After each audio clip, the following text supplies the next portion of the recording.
Olá, bom dia, bem-vindos a mais uma live WHG. Meu nome é Fernando Fernoli, eu sou economista-chefe aqui e hoje a gente vai conversar de um tema que não poderia ser mais oportuno para o momento, né? Falar sobre o conflito entre Ucrânia e Rússia e as implicações de mercado. E para isso a gente convidou o Marcelo Castro, da SPX, para conversar sobre o assunto. O Marcelo, ele ingressou na SPX como sócio e gestor de portfólio em 2020, após se formar no programa da LSE Economics em julho de 2019. E antes disso, ele trabalhou na Faro Management por 11 anos, onde foi estrategista macroeconômico, com foco no trading de moedas e juros para mercados emergentes, e também trabalhou no BNP Paribas em Nova York e em São Paulo, no Bankers Trust em Nova York e no Rio de Janeiro, e no Banco Icatu, no Rio de Janeiro. Então, Marcelo, em nome da WHG, muito obrigado pela sua participação, por ter aceitado esse convite. Marcelo é um super especialista também nessa questão geopolítica e macro global, então vai ser uma conversa bem bacana aqui para os nossos clientes. Marcelo, então, para começar, acho que vale a gente entender um pouco o contexto histórico desse processo que a gente está testemunhando, né? Eu acho que tem muito mais coisa relacionada a simplesmente o risco da OTAN colocar bases na Ucrânia. Então, se você puder iniciar assim, o porquê que a Rússia invadiu a Ucrânia, né? Nesse contexto mais amplo, eu acho que seria bastante interessante para a gente começar a nossa conversa. Ok. Antes de mais nada, bom dia, Fernando. Agradeço essa oportunidade da WHG organizar esse webinar, tá? Espero que seja interessante a vocês. E diretamente à questão histórica, que é a pergunta do Fernando, deixa eu explicar um pouquinho onde chegamos até agora, até porque quando o Putin fez os seus discursos de declaração de guerra, ele mencionou esses fatos históricos, né? A história, na verdade, começa no ano 988, na Idade Média, quando havia em Kiev, na Ucrânia, um império, chamava-se Rus, daí a palavra Rússia, né? Esse império russo, havia um czar chamado Vladimir, não é o Vladimir Putin, era o Vladimir o Grande, em 988, que ele resolveu ter uma religião para esse império russo, que ocupava basicamente a Ucrânia e um pedaço da Bielorrússia, né? Bielorrússia quer dizer a Rússia branca, né? Então, ele mandou emissários para estudar as religiões católicas, ortodoxas, o judaísmo também e o islamismo, tá? E ele chegou à conclusão que a religião cristã ortodoxa seria mais adequada para exercer o seu domínio sobre aqueles seus súditos naquele império, que deixou de ser pagão para ser cristão ortodoxo. Esse Vladimir gostou muito dos rituais, né? Então, nesse momento, os russos atualmente dizem que Kiev era a capital espiritual da Rússia, até hoje, porque foi lá que foi criada a grande religião ortodoxa da Rússia. Já os ucranianos falam que, bom, não é bem assim, na verdade, aquele foi o primeiro estado ucraniano, né?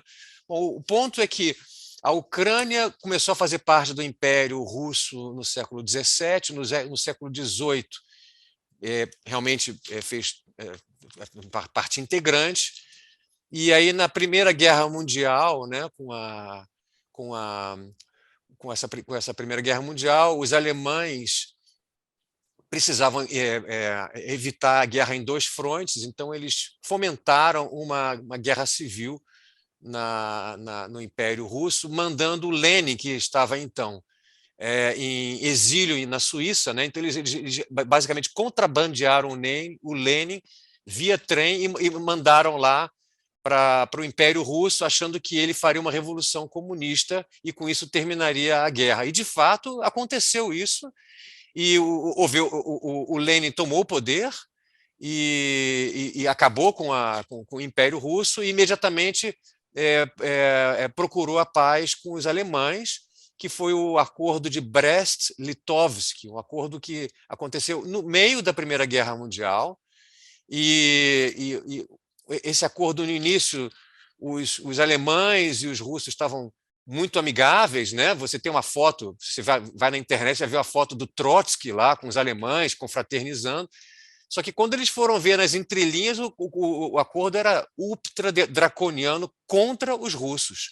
E nesse acordo, os russos perdem a Ucrânia e vários territórios. Então, nesse momento, os alemães colocam um estado fantoche na Ucrânia, né? Bom, o Lenin atura isso sobre, na verdade, grande oposição de vários camaradas lá comunistas, só que em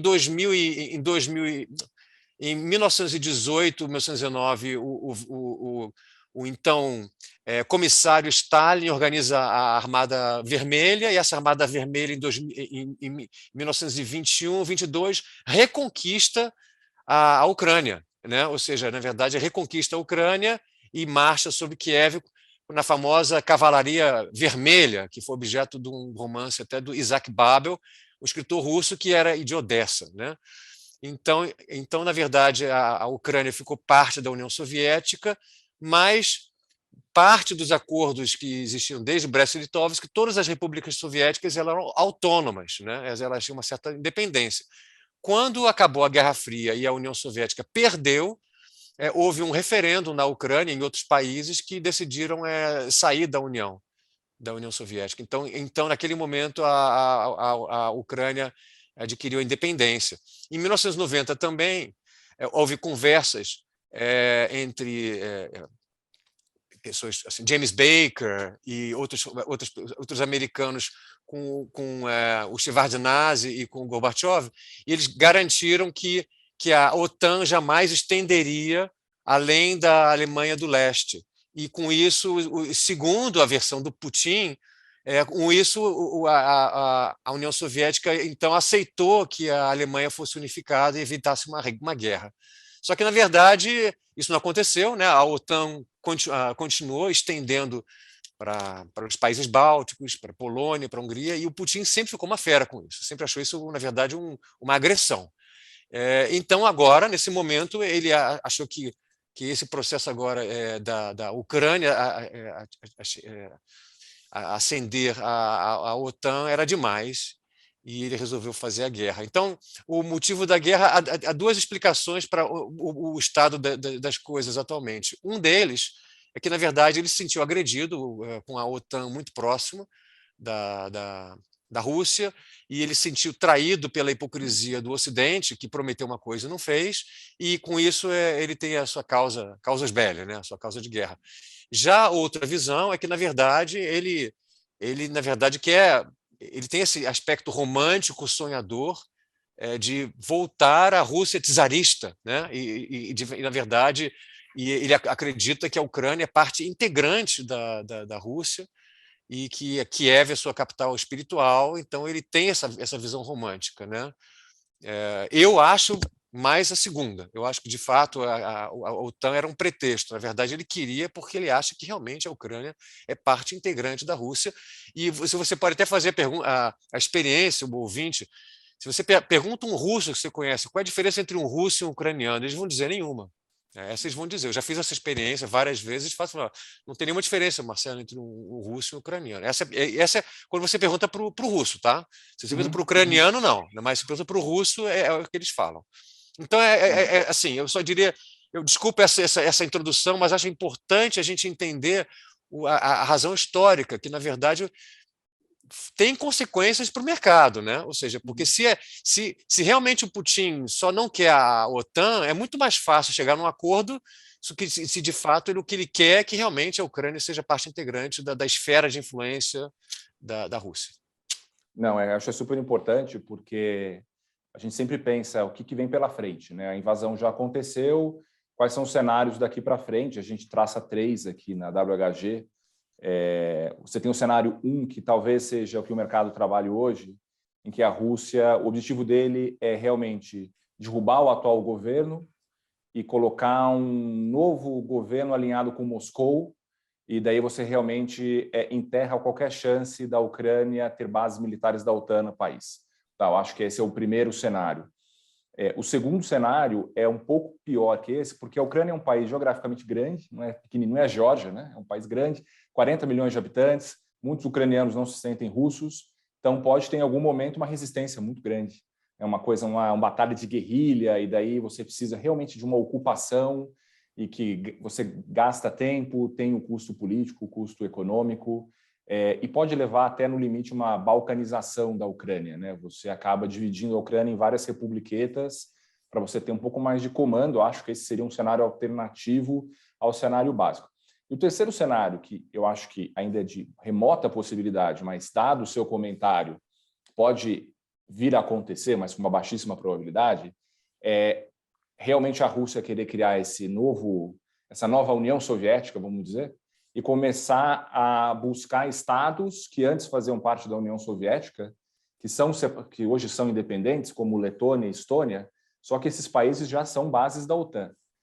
Então, esse claramente seria o pior cenário, porque se eles colocarem o pé nesses países, daí, a princípio, a OTAN deveria responder pelo artigo 5 do Tratado da OTAN. Então, queria, enfim, o que você acha desses três cenários? Eu acho que o cenário 3 a gente nunca imagina que vai acontecer, até pelas sanções que foram implementadas, não parece que o Ocidente está com muito apetite de punir a Rússia, mas, enfim, pode ser um risco muito pequeno de cauda, mas seria legal ouvir sua opinião sobre essas três possibilidades. Sim. Bom, eu estou mais no cenário 1 de um Estado fantoche, né, que o Putin vai colocar lá, e o segundo, obviamente, eu vou discutir um pouco a balcanização. Eu acho que, de fato, a minha hipótese de trabalho hoje é que realmente ele vai depor esse governo, né? Ele tem uma lista de pessoas que ele quer matar ou eliminar, ele falou isso até na reunião da segunda-feira, e vai colocar um governo fantoche. Os desenvolvimentos que eu vi hoje pela manhã diminuem um pouquinho a probabilidade desse cenário, na verdade, porque o Zelensky falou que não vai se render, e ao contrário ao que alguns analistas imaginavam, ele está chamando a guerra para uma guerra urbana, né? Ele está querendo resistir em Kiev. A guerrilha, né? Uma guerrilha. Isso é uma coisa que muita gente não imaginava que ele fizesse, né? Porque, obviamente, é muito mais difícil ou seja, os russos vão sofrer baixas se entrar numa guerrilha urbana, como os americanos sofreram baixas no Iraque em guerrilha urbana, e não conseguiram controlar Fallujah, não conseguiram controlar vários países. Então, se for guerrilha urbana, realmente a coisa é bem mais complicada, e aí pode levar esse cenário de balcanização, de uma divisão, talvez, né? Divide ali no Rio, esqueci, é Níver que chama, aquele rio que passa por Kiev, você pode ter uma divisão ali do país, ou talvez naquelas repúblicas de Donetsk e Luhansk. Então, esse é um cenário mais provável. Agora, com relação ao cenário terceiro, eu acho muito improvável também, mas o que pode acontecer é que, se essa guerra demora mais tempo do que a gente imagina, de novo, o meu cenário básico é que demore uns 3, 4 dias.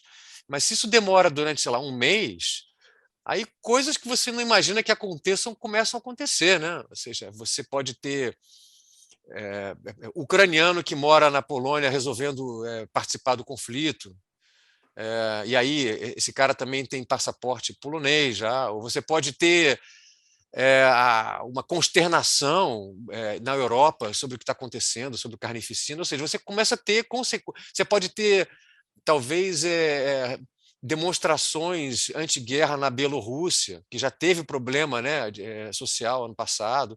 Então, várias coisas começam a acontecer que não estão programadas, né? Então, é importante que isso, de um jeito ou de outro, termine logo. Tem uma frase clássica, né? Guerra, você sabe como começa e não sabe quando termina. E até a gente pode pegar o exemplo que não tem nada a ver com guerra, mas foi a pandemia, né? No começo era uma coisa... Eu lembro quando começou a pandemia, lá em março de 2020, a gente discutia se dava para ir para o FMI ainda, na reunião em Washington em outubro, né? A gente não tinha noção do que ia acontecer. A gente está convivendo com a pandemia até o final de 2021, começo de 2022. Então, as coisas, às vezes, a gente tem um pensamento positivo que vão se resolver logo, mas pode desenrolar por vários meses, e daí as coisas saem um pouco do controle. Agora, nesse aspecto mais geopolítico, né? Eu acho que um ponto que está sendo muito cogitado também, muito comentado, assim, uma mudança de ordem global que a gente está testemunhando hoje, né? Eu acho que já há algum tempo, né, assim, o poder americano no mundo tem diminuído. Acho que desde 2001, começou em 2001, depois passou para 2008, cada vez mais esse poder, né, de polícia global vai diminuindo, né, e outros países vão colocando ali vão mostrando a sua musculatura E a Rússia um pouco, embora eu acho que a Rússia tem menos força de se manter ao longo do tempo, mas a China principalmente, né? Eu acho que a China como grande contraponto, e ela deve ser um país provavelmente que vai conseguir colher frutos positivos nesse mundo geopolítico, tá? A nossa impressão, eu queria até saber sua opinião a respeito, tem até a questão de Taiwan, mas eu acho que na parte mais geopolítica, eu acho que um ponto que a China se beneficia demais é que se a Rússia realmente se aproximar da esfera chinesa, a China se beneficia, os dois países se beneficiam, né? A Rússia é um grande exportador de petróleo, de gás, pode direcionar isso para a China, exportador de grãos também pode direcionar para a China e para toda a Ásia. E um aspecto super importante que a gente gosta aqui na WHG assim, a China tem o objetivo de transformar o renminbi numa moeda realmente rival do dólar ao longo do tempo. Talvez essa seja uma oportunidade de trazer a Rússia para essa esfera. Todas as transações com a Rússia começam a ser feitas também em renminbi, e o renminbi começa realmente a se tornar uma moeda forte, uma moeda alternativa, e até algumas pessoas dizendo uma moeda como se comportou no mercado esses dias, né? Uma moeda meio safe haven, uma moeda que não sofreu como as outras, ela ficou meio estável, ganhou contra o euro, então ganhando uma musculatura muito maior do que a gente está acostumado. Então, se você puder tocar um pouco nesse ponto da como a China se beneficia ou não, às vezes você pode não concordar com o que eu estou falando, e depois pincelar um pouco como é que fica a situação com Taiwan, né? Muita gente falando China e Taiwan é o próximo capítulo desse desenrolar da geopolítica global. Sim. Primeiro, eu concordo com a sua visão, Fernando, sobre que a China se beneficia geopoliticamente no curto prazo. No curto prazo, assim, desculpa, no médio prazo, nos próximos 2, 3 anos, né? Em geopolítica, isso é curto prazo. Então, se beneficia. Tem uma história muito boa sobre isso, que até contava ano passado aqui com o pessoal,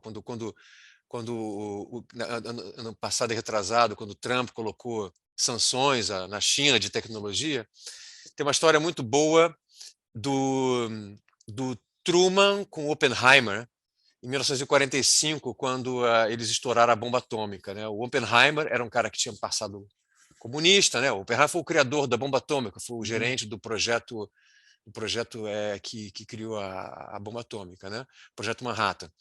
E ele ficou muito preocupado com a corrida armamentista, chegou para o Truman e falou assim, olha, a gente precisa logo abrir a tecnologia nuclear para os nossos aliados russos, soviéticos, porque logo eles vão ter essa tecnologia, aí vai ser uma corrida armamentista, a gente tem que evitar isso, vai ser ruim para o mundo todo.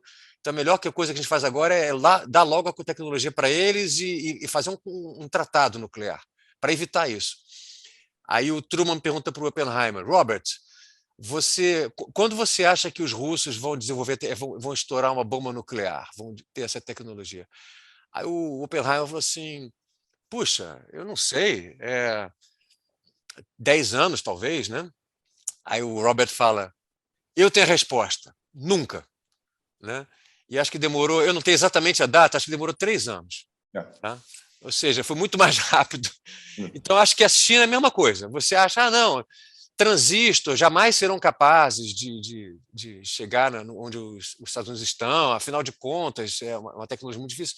Primeiro que já deve ter espião nessas indústrias todas há anos, né? Antes das sanções. E eu acredito muito na capacidade dos chineses de copiar e de disciplina, muito mais do que os soviéticos. Tá? Então, se os soviéticos demoraram 3 anos, acho que pode ser muito mais rápido no lado de transistor. Tá? Então, eu estou realmente concordo com você em relação a isso. Eu acho que, enquanto depender de cópia e de disciplina, acho que os chineses vão fechar esse gap de tecnologia de maneira muito rápida. Muito rápido. Depois vai ser um problema para eles. Depois vai ser um problema de inovação, que aí acho que não. Aí vai ser outro. Mas isso eu acho que tem uns 10 anos ainda de convergência tecnológica, onde eles ainda vão estar mostrando o poderio deles e onde isso vai aparecer nos números de crescimento. Agora, com relação a Taiwan, isso também é para quem quiser, para o ouvinte que estiver interessado, né? Eu estou cotando aqui tem um podcast sobre a história da China, que é o Laszlo Montgomery. Laszlo Montgomery tem lá, The China Podcast. Vale a pena ouvir o podcast dele sobre as reuniões de Nixon com Mao Tse-tung, né?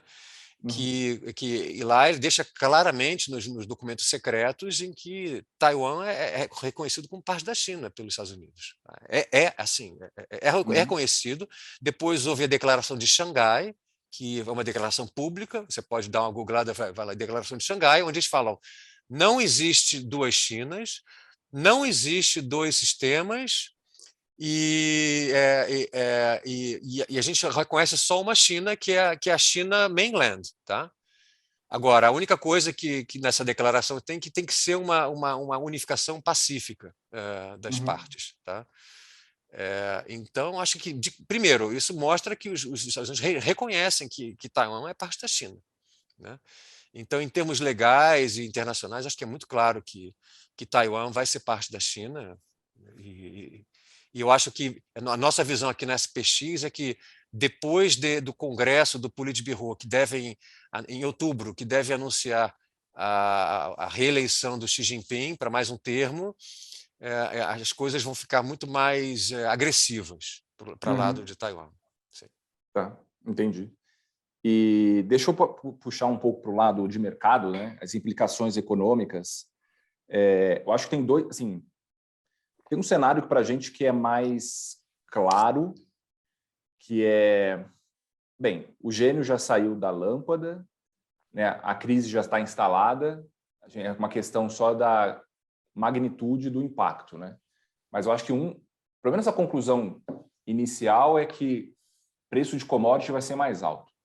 Petróleo, grão, tudo mais, né? Eu acho que mesmo num cenário que em 3, 4 dias se resolva, tá? Me parece que, assim, as cicatrizes ficam aí, né, econômicas. Então, assim, os bancos centrais do mundo inteiro já estão, vamos dizer, com uma situação complicada de domar a inflação vindo da pandemia, né? Então, me parece que o trabalho deles vai ficar mais difícil, tá? Vai ter mais inflação de petróleo, mais inflação de alimento, então pode complicar um pouco mais a vida. Então, a gente sempre teve um pouco dessa reação do passado, né? Você tinha uma crise dessa, os bancos centrais ficavam mais, a gente chama dovish, né? Ficavam mais lenientes ali, injetavam liquidez no sistema, tentavam controlar. Só que agora meio que vai para o lado oposto, né? A crise aumenta a pressão inflacionária, aumenta o desequilíbrio e talvez limite ainda mais os bancos centrais de fazer alguma coisa. Ou se eles realmente desejarem não fazer, aí você tem implicações ao contrário, né? Tipo, expectativa de inflação pode começar a realmente andar, prêmios de inflação na curva andam, etc.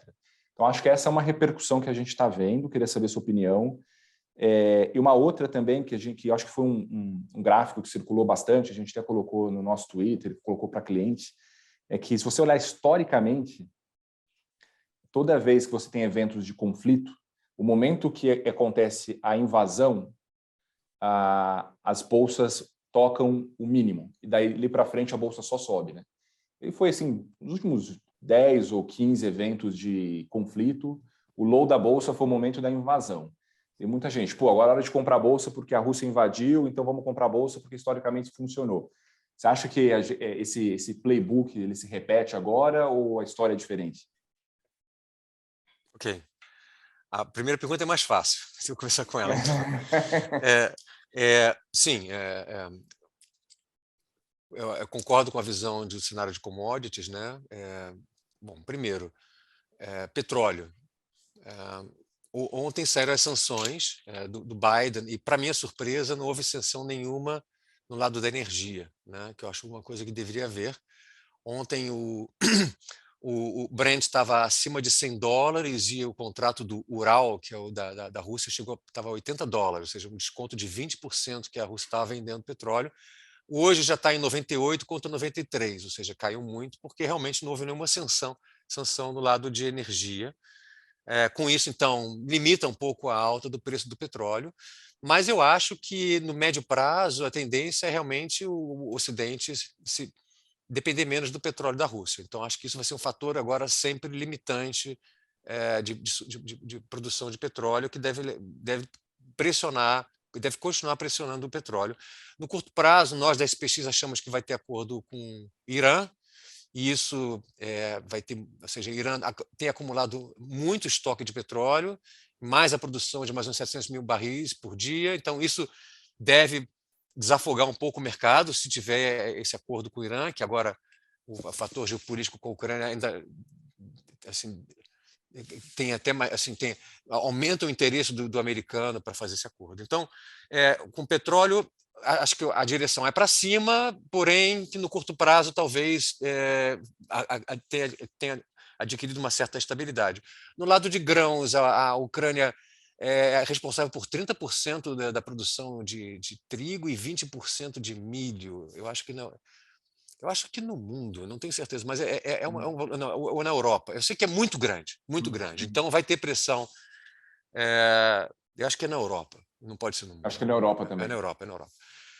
Mas eu sei um valor muito grande isso. Então já tendo, ontem estava limite de altos mercados de trigo e milho, né, na Europa por conta disso. Então realmente, além disso, a Rússia é muito importante em alguns metais, tipo paládio, que afeta a produção de carro. E tem, ou seja, então realmente vai ter muito distúrbio de oferta e no lado das commodities. Uma coisa que você não falou, Fernanda, é no lado da gastos militares. Acho que também o Macron estava batendo nessa tecla e acho que o gasto militar da Europa vai subir.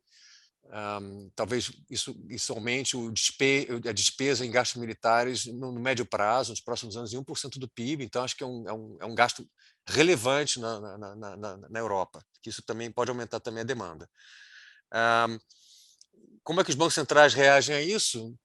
A gente discutiu isso ontem. A nossa visão é que se houvesse um distúrbio pior de oferta, assim, petróleo a $150, aí os bancos, isso pode gerar uma recessão mundial e aí os bancos centrais ficariam mais no lado dovish. Fora isso, se for o que está acontecendo hoje no mercado, eu acho que é o cenário que, se a gente achava que taxa terminal de Fed Funds era, sei lá, 2,5, agora vai ser acima de 2,5. Se a gente achava que taxa terminal no ECB era 1%, que é a visão da SPX, agora minha visão é um pouco mais baixa disso, mas a visão oficial dos nossos economistas é 1%. Talvez seja 1,25, 1,5, entendeu? Ou seja, mais ROCs, porque realmente você tem mais inflação e mais gastos também no médio prazo, tá? Então é isso em relação à inflação. Bancos centrais, talvez a política monetária mais apertada. Com relação à bolsa, esse é mais complicado. Essa é dura. Olha, a gente ontem estava discutindo que eu não sou assim, eu não sou eu sou mais um cara macro, eu sou menos especialista em bolsa, tá? Mas eu vou falar o que a gente conversou sobre bolsa. Normalmente isso é ruim para banco, por incrível que pareça, assim, essa coisa toda é ruim para bancos e talvez seja melhor para a parte de materiais, né? Materiais, recursos naturais, mas para banco seria ruim. Eu acho que na Europa você tem um fator de crédito, o fato de que o CDS da Rússia saiu de 200 para 1.000, agora está em 600, né? Não é bom para crédito, e isso talvez também não seria bom para a bolsa.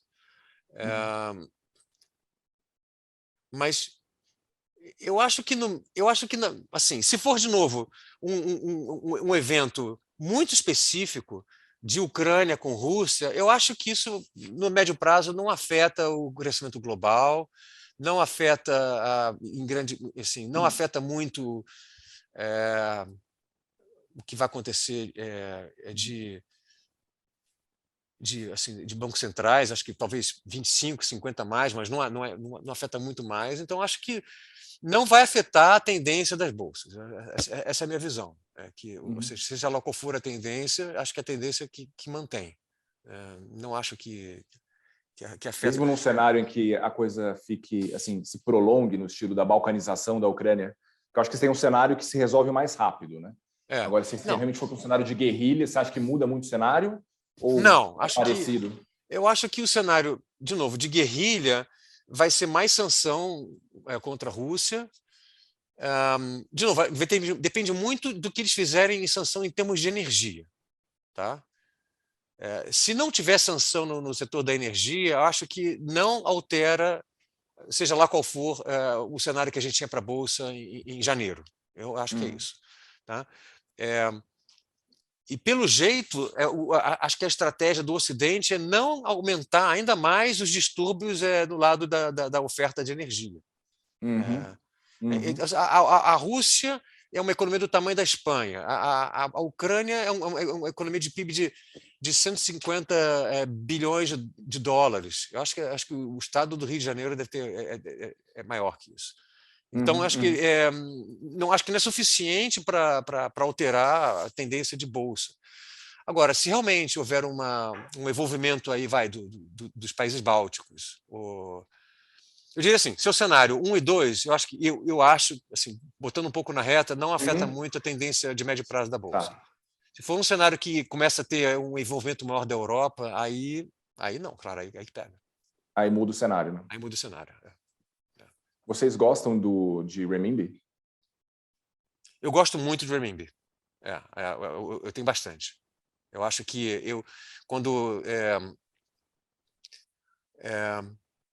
eu gosto quando, por exemplo, eu vendo uma moeda, por exemplo, eu ainda estou short rublo, ainda estou short Turquia, estou muito short Taiwan, por motivos que a gente Uhum. discutiu. Mas eu prefiro estar longo renminbi do que longo dólar. Isso é uma visão Tá. muito pessoal, porque É. pessoal, é a minha visão, tá? Porque Uhum. o dólar se o Fed realmente andar em clipes de 25 pontos básicos a cada reunião, eu acho que não é suficiente para controlar a inflação. Isso É. pode ser ruim para o dólar, entendeu? Também, crescimento global normalmente está associado com dólar fraco. Então, tem fatores aí que me fazem preferir estar longo outra moeda estável que não o dólar, né? Agora, obviamente que mais incerteza com relação aos geopolíticos favorece o dólar, né? Então, na verdade, o que eu fiz na minha estratégia, eu estava realmente net longo renminbi, né? Agora eu estou meio que zerado nesse direcionamento. Eu estou ainda com uma posição grande em renminbi, mas agora eu tenho um pouco de short de euro também, para Mas contrabalancear parece que isso. o euro é a ponta fraca aí dessas É, três moedas, né? Euro, é. dólar e renminbi. O euro é o que fica para trás. Exatamente. Então, eu estou longo renminbi e longo Austrália, eu, pessoalmente. Agora, já a gente tem um debate no nosso comitê de investimento, porque por outro lado, no médio prazo, o Fed tem muito mais condições de subir juros do que a Europa, né? E isso favoreceria o dólar em detrimento ao euro. Sim. Então quer dizer, agora, eu gosto muito da posição de renminbi contra, por exemplo, outras moedas da Ásia, contra a Índia, contra Taiwan, entendeu? Isso eu acho uma Uhum. boa, né? Legal. A gente É, também tem uma visão muito semelhante a é, essa. sim. Deixa eu puxar duas perguntas aqui da audiência para a gente encerrar nossa conversa. Uma pergunta é se, enfim, teve essas sanções impostas à Rússia ontem, que foram sanções bem suaves, assim, né? Eu acho que mostra que não dá para você apertar muito o calo da Rússia, porque ela tem capacidade de revide, né? Vamos pensar em termos de exportação de petróleo, trigo, etc. A pergunta que surgiu tem algum cenário que você acha que realmente eles tiram a Rússia do SWIFT, que é o sistema de pagamento em dólar, né? Você acha que isso vai chegar a acontecer? Ontem foi um sinal que, olha, não dá para fazer isso porque a Rússia é grande demais para a gente peitar, não é o Irã, né? A Rússia é outro departamento. Acho que tem. Acho que tem um cenário, sim. Se essa guerra demora 30 dias, acho que acontece. Essa visão curta é essa. Por quê? Uhum. Porque já tem discussão, assim, até mesmo aqui na SPX, eu tenho posição short rublo e estou preocupado, porque os nossos broker-dealers, né, já estão falando, olha, se acabar o SWIFT, você não vai poder zerar isso. Então, o mercado já está começando a migrar de rublos deliverable, né? Rublos que Aham, aham. você entrega o rublo Isso. para o rublo NDF, que é aquele que é um contrato, como a gente negocia o real fora do, ou seja, o real, é um contrato de fixing, né? Tipo PETAX, Uhum. né? Então o mercado já está começando a migrar no rublo para um rublo não deliverable, que isso mostra, sim, preocupação séria de que pode acontecer uma sanção no SWIFT. Uhum. Então, acho que se essa guerra demora 30 dias e começa a ter muita baixa civil e cenas horríveis e tudo, acho que a indignação do Ocidente pode ser tamanha que eles possam vir a fazer isso, sim. Não, perfeito. É. E uma última pergunta, a gente olhando um pouco para o lado da Rússia, né? Vai ter implicação também ali para o país, não só econômico, mas como político ao longo do tempo, né? Hoje teve na imprensa vários textos falando de protestos ou pessoas que são, obviamente, parte da população contrária à guerra, e até mesmo pessoas mais famosas na Rússia que normalmente sabem que se falarem contra o governo, provavelmente suas carreiras estão enterradas. Muitas dessas pessoas mais assim com voz ativa na sociedade da Rússia criticando o conflito, né? Então a pergunta é em que medida o Putin pode, enfim, se enfraquecer ao invés de se fortalecer, né, e o tiro sair pela culatra no final do processo. Eu acho que eu atribuo grande probabilidade disso acontecer. Se você olhar os comentários e a linguagem corporal daquela reunião do Conselho de Segurança do Putin, claramente o primeiro-ministro dele e o chefe da KGB, o chefe do FSB, estavam desconfortáveis. Ele teve que meio que dar uma bronca ao vivo, né, nos ministros dele. Eu acredito que tem gente naquela sala que gostaria que ele tivesse morto, né? Não que vai estar conspirando pela morte do Putin, mas tem gente naquela sala que discorda do que o Putin está fazendo e que gostaria que já não tivesse mais lá. Então, na verdade, eu acho que eu estou muito negativa em relação à Rússia no médio prazo, tá? Eu acho que até mesmo o desmembramento eu acho que é possível. Ou seja, Ou eu acho seja, que ao invés de você formar uma grande Rússia novamente, você vai voltar a ser vai ser o contrário, né? Você vai desmembrar mais do que unir com as antigas é, repúblicas. exatamente. Então, a Rússia, assim, a União Soviética começou numa guerra civil e eu acho que, primeiro, obviamente que os serviços de inteligência do Ocidente vão fomentar agora insurreições, não só na Rússia, mas movimentos de insurreição em Belarus, em Cazaquistão, na Moldova, em qualquer zona de influência da Rússia, os serviços de inteligência vão começar a fomentar isso, tá? E obviamente vão fomentar na Ucrânia quando virar um estado fantoche do Putin. Isso significa que eles vão tornar a vida do Putin um inferno. Além disso, eu acho que essas sanções que no curto prazo parecem não ter efeito, no longo prazo tem muito efeito. Por exemplo, a Rússia não pode mais comprar peça de avião, nem da Boeing, nem da Airbus. Isso significa que daqui a pouco não vai ter mais voo comercial na Rússia, né? Antonov. Né? Antonov. Vai ser peça de avião militar.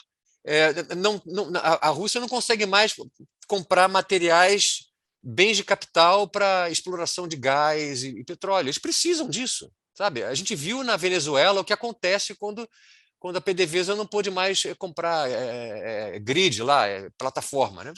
A produção cai, entendeu? Eles não têm essa tecnologia. E mesmo com a China ali, provendo que é tecnologia, também não é uma boa, tá? Primeiro, dois motivos. Primeiro, porque a China não quer comprar briga com a Europa, primeiro, então tem limite do apoio que a China vai dar à Rússia. Nesse acordo que você falou da China com a Rússia, a China tem muito mais a ganhar do que a Rússia, tá? Total. E segundo, porque a China também tem vários problemas territoriais com a Rússia na região do rio Amur. Acabei de ler um livro sobre isso, do Fobram, um viajante, que ele vai na fronteira entre aquilo ali foi conquistado pela Rússia, aquela parte lá da Sibéria, tem uns 100 anos. Tem um museu do lado chinês, que é o Museu do Holocausto, mostrando o que os russos fizeram. Eles não querem esquecer. Eles não querem. O ocidental não pode ir lá, mas esse cara conseguiu ir. Mas é um museu mostrando as atrocidades que os russos fizeram na região para poder conquistar aquilo. Então, ou seja, os chineses realmente não querem esquecer essas feridas. Tá? Então, eu acho que o Putin ele está se isolando e isso tem seríssimas consequências a médio prazo para ele. Tá, a gente concorda também nesse aspecto. Legal, Marcelo. Acho que a gente preencheu bem o nosso tempo aqui. Acho que foi super, super legal para os nossos clientes, para bate-papo. Então, quero agradecer a sua participação E, enfim, vamos manter em contato. Foi super legal. Obrigado mesmo aí pelo seu tempo. Foi um prazer, agradeço a todos. Obrigado pela atenção. Valeu, um abraço para todo mundo. Abraço, obrigado. Tchau.